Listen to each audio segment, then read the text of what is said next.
Hey, what's up, metal and heavy music fans? It's Flight of Icarus again with MetalTrenches.com, and today we're talking about Portrayal of Guilt and their new album We Are Always Alone via Closed Casket Activities, Evil Greed, and Deathwish Records.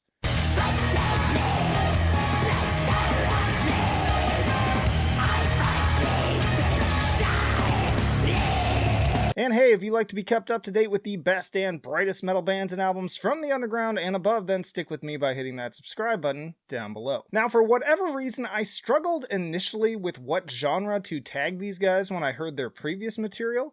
At first, I was trying to group them in with like blackened hardcore, metalcore, and maybe even groups like Zao, especially since it features members from the screamo scene, but it still felt very much like cramming a square peg into a round hole. It wasn't until I listened a few times to We Are Always Alone that the realization finally hit. This is music for people who love bands like Lord Mantis.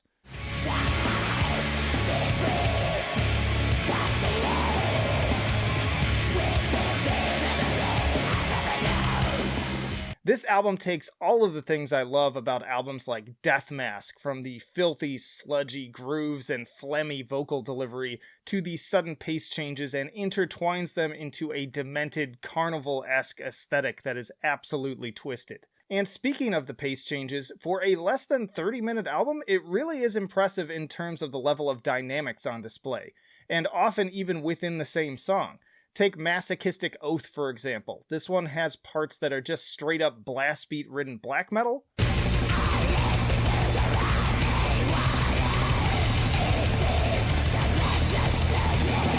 And then later on, sluggish, decrepit, extreme doom metal moments that give Primitive Man a run for their money.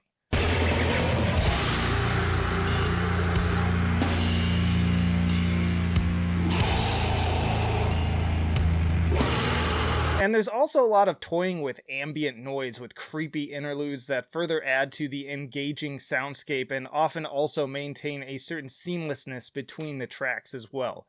These really do add to the atmosphere and overall flow of the album and make for some truly eerie moments.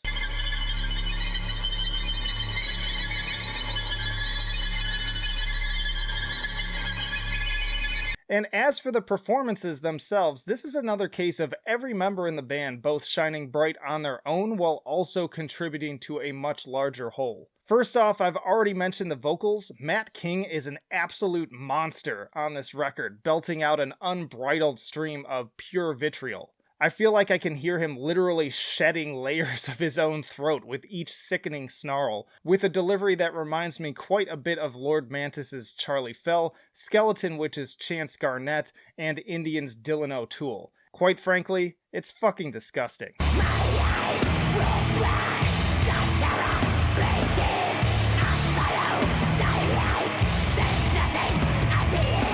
But just like everything else on the album, these also have their own ups and downs, sprinkling in clean vocals from a variety of different modes. There are some that have a strange hypnotic quality, reminding me of everything from Daughters to just cult-like mantras, as in this clip from It's Already Over.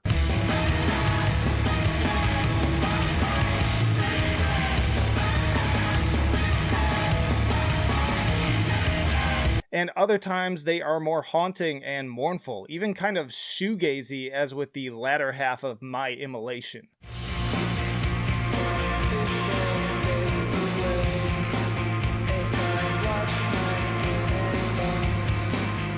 But not to be outdone, the other musicians here are plenty adept in their own fields as well. Blake Given does an excellent job on the bass, both with parts woven into the greater fabric of various compositions, and sometimes standing more on their own, as with this most excellent intro of Anesthetized.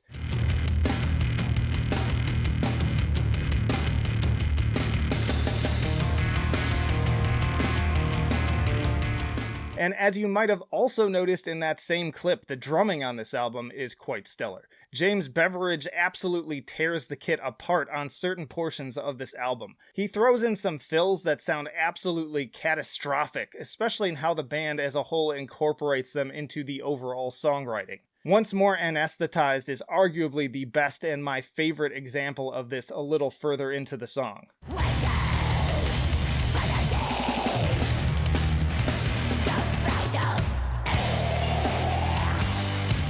But again, it's really how the band all come together where they shine the most. And the short runtime only makes it all pop even more with just how tight and concise everything is, while again still offering plenty of sonic variety along the way. And by the way, the video clips included here are from the little horror short film they made to go along with the tracks It's Already Over and Masochistic Oath. It's a cool idea, but honestly I didn't find the video itself in this case to be quite as intriguing as the music itself. Turning to my scales, I give We Are Always Alone a 9 for enjoyability. From the first track to the last, it's an engaging and very concise journey that perfectly melds overall atmosphere with standout moments. I give it a 9 for musicianship. This album is a huge step forward for the band in terms of both songwriting and performances. Every member contributes and the end result really pops as a result. And I give it an 8 for innovation. Again, several strides forwards for the band in their sound, and also a release that has enough unique touches that made it stand out from the pack. So an 8.7 overall and a B+ for Portrayal of Guilt and We Are Always Alone. Get it once more via Closed Casket Activities, Evil Greed, and Deathwish Records.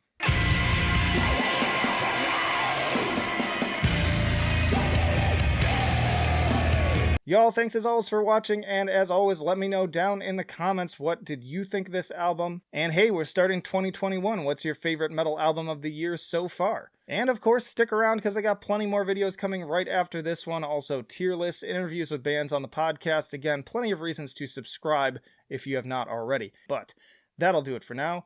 Flight of Icarus signing off. I will see you in the trenches.